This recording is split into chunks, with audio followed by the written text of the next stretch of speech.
You know what's wild? Last week I watched a guy pull up to a coffee shop in a $60,000 SUV, walk in wearing a $400 jacket, order a $7 latte, and then his card declined. He had to use a different one. And I'm sitting there thinking, this is the perfect example of what I want to talk about today. Because here's the thing, that guy probably makes decent money. He's not broke, but he's participating in this really expensive game that most people don't even realize they're playing. A game where you're constantly sending signals to everyone around you about your status, your success, your worth, and it's costing you way more than you think. My name is Elon Musk, and I spend way too much time thinking about why smart people make terrible financial decisions. If you're someone who feels like you're making good money but somehow never getting ahead, or you look at your bank account and wonder where all your income actually goes, make sure to hit that subscribe button and give this video a thumbs up if this helps you out. So let's talk about status signals, and I don't just mean the obvious stuff like luxury cars or designer handbags. I'm talking about the subtle, almost invisible ways we're constantly broadcasting to the world and to ourselves that we've made it. The ways that feel so normal, so justified, that we don't even recognize them as optional expenses. Here's what most people don't realize. According to a study from the Journal of Consumer Research, the average American spends approximately 31% of their income on what researchers call positional goods, things we buy primarily because of what they signal to others. 31%, that's not your mortgage or rent, that's not food or healthcare, that's just signaling. Now you might be thinking, okay, but I'm not buying fancy cars or designer clothes, I'm pretty modest. And look, I get it, but here's where it gets really interesting. The most expensive status signals aren't the obvious ones anymore. They've gotten subtle, they've gotten sophisticated, and that's exactly why they're so dangerous. Let me give you an example. You ever notice how everyone in a certain income bracket lives in basically the same type of neighborhood? Not because it's the best value, not because it's closest to work, but because living there signals something. It says, I'm this type of person. I had a buddy who got a promotion, jumped from making $75,000 to $110,000 a year. $35,000 raise, that's life-changing money, right? Here's what he did. Moved from a perfectly nice apartment where he was paying $1,400 a month to a nicer neighborhood at $2,400 a month. That's $12,000 a year. Then the new place needed better furniture because his old stuff didn't fit the vibe. Another $5,000. His commute went from 15 minutes to 45 minutes, so more gas, more car maintenance. And suddenly, everyone in the new building drove nicer cars, so within 6 months, he's looking at new vehicles. This guy literally got a $35,000 raise and ended up with less money in his savings account. Why? Status signals. He was playing a game he didn't even know he'd entered. Let me show you the actual numbers on this, because this is where most people's brains just glitch. Let's say you make $80,000 a year. After taxes in most states, you're looking at about $60,000 in take-home pay. That's $5,000 a month. Now let's say you spend just $500 a month on status signals. And I know what you're thinking, $500, that's nothing. But stay with me. That's the monthly payment on a $30,000 car instead of a $15,000 car. Or it's the difference between a $200 a month gym membership at the fancy place versus a $50 membership at the regular gym. Or it's eating out at the trendy restaurants 3 times a week instead of once a week. $500 a month doesn't sound like much, but here's the thing, that's $6,000 a year. And if instead of spending that $6,000 on status signals, you invested it in a basic index fund averaging 10% annual returns, in 30 years you'd have over $1 million, $1.08 million to be exact. $1 million from $500 a month. But wait, it gets worse, because remember that study I mentioned, 31% on positional goods. If you're making $5,000 a month take home, that's $1,550 a month. That's $18,600 a year. That's not $500 a month, that's 3 times that. If you invested $18,600 a year for 30 years at 10% returns, you'd have $6.3 million. Million with an M. Now here's where it gets really interesting, and this is the part that frustrates me the most, because it's not just about the money, it's about why we do this, and understanding the why is the only way to actually change the behavior. There's this concept in psychology called hedonic adaptation. Basically, it means we get used to stuff really quickly. You buy the new car, feels amazing for like 2 weeks, then it's just your car. You move to the fancy apartment, feels incredible for a month, then it's just where you live. The initial high fades, but the monthly payment doesn't. But here's the twist, and this is backed up by research from university. We don't adapt to the signals we're sending. Meaning, even after you've adapted to having the nice car and it doesn't make you happy anymore, you're still getting a little dopamine hit every time someone sees you in it. Every time a friend says, nice ride. Every time you pull up somewhere and feel like you look successful. Your brain has essentially gotten addicted to other people's validation, and you're paying for it every single month. And look, it's not entirely your fault. We're literally wired for this. Back in the day, status signals were about survival, being part of the tribe, being respected, having resources that determined whether you lived or died. So our brains evolved to care deeply about where we rank compared to others. But here's the problem, we're not living in tribes of 150 people anymore. We're comparing ourselves to everyone.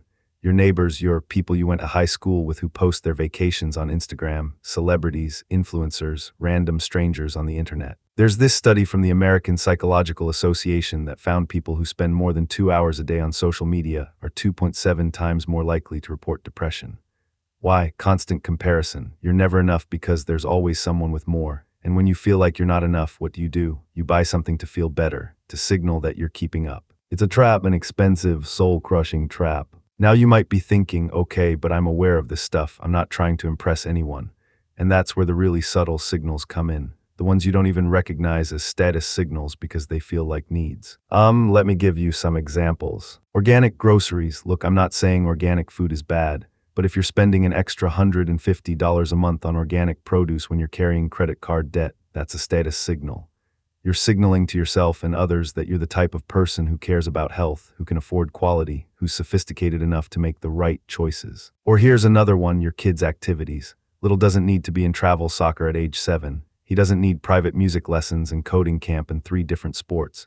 But we sign them up because we're signaling to other parents, to ourselves, that we're good parents, that we're investing in our children's futures, that we can afford these opportunities. Meanwhile, the research from the Institute for Family Studies shows that kids are actually more anxious and less happy than kids with more free time. And you're paying hundreds of dollars a month for it. Or streaming services, you've got Netflix, Hulu, Disney+, HBO Max, Amazon Prime, Apple TV+, maybe YouTube Premium.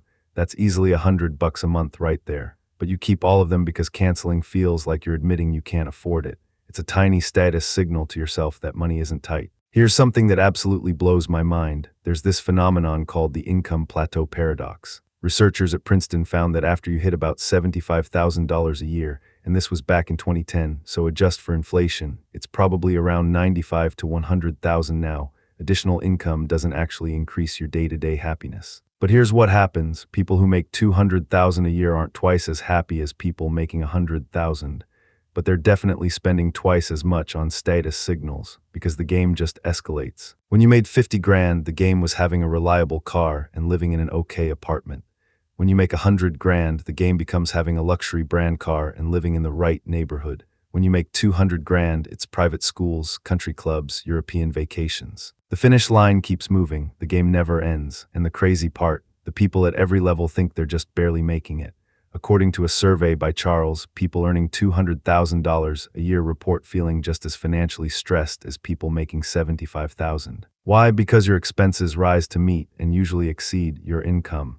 It's called lifestyle inflation, and it's one of the biggest wealth destroyers out there. Let me tell you about real wealth, and this is going to sound boring, but stay with me because this is the stuff that actually matters. Real wealth isn't what you can afford to buy, it's what you can afford not to buy. Real wealth is time, it's freedom, it's options, it's being able to say no to a job you hate because you've got 6 months of expenses saved. It's being able to retire at 60 instead of 75. It's being able to help your kids with college without taking out loans. But most people never get there because they're too busy playing the status game. I know a guy, and this is a true story, who makes $320,000 a year. He's a surgeon, smart guy, right? He's 54 years old and he has less than $200,000 saved for retirement. Why? Because he's got an 8,000 square foot house he barely uses, because he drives a new BMW, because his kids went to private school, because he takes expensive vacations, because he belongs to the right clubs. He's trapped, he can't retire until he's 70 at the earliest. He's stuck working a high-stress job he's burned out on because he built a lifestyle that requires 300 grand a year to maintain. Meanwhile, I know a teacher who makes $65,000 a year. She's 51. She's got $900,000 saved. She drives a 10-year-old. She lives in a modest house. She takes nice but not extravagant vacations. And you know what? She's retiring next year at 52. Who's wealthier, the surgeon making 5 times as much, or the teacher who's about to have complete freedom to do whatever she wants with her time? So here's what you need to understand. Every dollar you spend on status signals is a dollar you're not spending on actual wealth. And actual wealth, real, tangible financial security, is the ultimate status signal that nobody sees. Think about it, the most powerful status signal isn't what you can buy, it's what you don't have to buy. It's not needing to impress anyone. It's being able to walk away from anything that doesn't serve you. That's what rich people know that broke people, even high-income broke people, don't understand.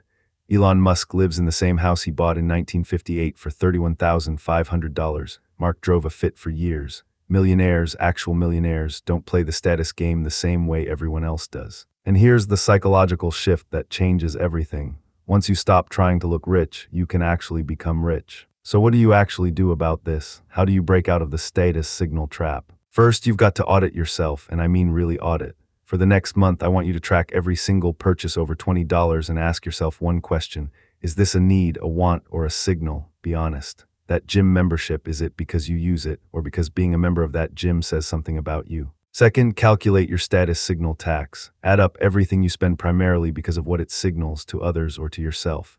The nicer car than you need, the apartment in the expensive zip code, the brand name clothes, the frequent dining out at trendy spots. Write down the number. For most people, it's going to be shocking. Third, run the compound interest calculation. Take that monthly number and plug it into a compound interest calculator at 10% over 30 years. Look at what you're actually giving up. That number should make you a little sick to your stomach. Good. That feeling is the first step to change. Fourth, find your enough point. This is the hardest one. You need to consciously decide what enough looks like for you. What car is enough? What house is enough? What lifestyle is enough? Because if you don't define it, society will keep moving the goalpost forever. Fifth, build your anti-fragile life. Start redirecting that status signal money toward actual wealth. Emergency fund first, 6 months of expenses. Then retirement accounts, then taxable investment accounts. Every dollar you put here is a dollar of freedom you're buying. And look, I'm not saying live like a monk. I'm not saying never enjoy your money. What I'm saying is be intentional. Spend on things that actually bring you joy, not on things that make you look successful. There's a huge difference. Here's the truth nobody wants to hear. You're going to die. I'm going to die. Everyone watching this is going to die. And when you're on your deathbed, you're not going to be thinking about the car you drove or the neighborhood you lived in or the handbag you carried. You're going to be thinking about the experiences you had, the people you loved, the freedom you created for yourself and your family. You're going to be thinking about whether you spent your life chasing what actually mattered or chasing the approval of people whose names you won't even remember. Every month you spend playing the status game is a month you're not building real wealth. And real wealth is time, it's options, it's freedom. The status signals people don't notice. The most powerful one is the one nobody sees at all. It's the fully funded retirement account. It's the paid-off house. It's the ability to quit a job you hate without worrying about money. It's the peace of mind that comes from knowing you're financially secure. That's the signal that actually matters, and ironically, it's invisible. So here's your homework. Go through your last 3 months of expenses. Highlight everything that's a status signal. Calculate what that's costing you in compound interest over 30 years. And then ask yourself, is the approval of people who don't really care about me worth more than my freedom? If this video made you uncomfortable, good. That means you needed to hear it. Hit that subscribe button so you don't miss the next one. Give this video a thumbs up if it helped shift your perspective. And drop a comment telling me the biggest status signal you're going to cut out of your life. Remember, the goal isn't to look rich. The goal is to be free. I'll see you in the next one.